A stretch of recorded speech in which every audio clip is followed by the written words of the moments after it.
En España, de cifras, diríamos, oficiales, hay 2 millones de abortos. O sea, mucho más que la Guerra Civil Española. Si una mujer que cuelga con el trauma de haber sido violada, tiene que encima colgar encima con el trauma de haber ella tomado la decisión de haber eliminado al fruto inocente de una violación, va a cargar con 2 traumas. Hay muchos promotores de la cultura de la muerte poderosos. Fue tremendo los años de la Segunda Guerra Mundial, pero también es tremendo un tiempo en que se facilita el que los recién concebidos puedan ser impunemente aniquilados.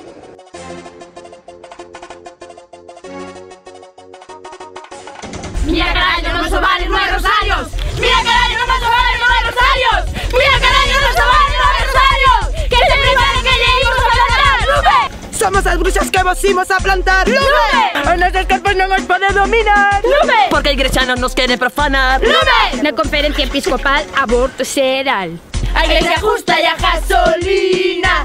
Dame más gasolina. ¡A la encanta y a gasolina! Dame más gasolina.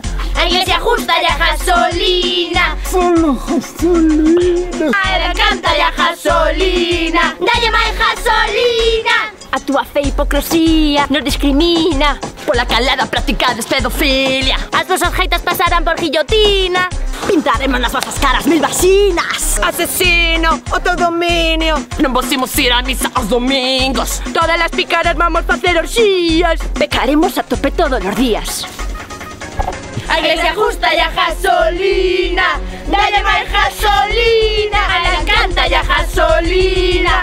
¡Dalle más gasolina! ¡A iglesia justa y a gasolina! ¡Dalle más gasolina! ¡A la encanta y a gasolina! ¡Dalle más gasolina!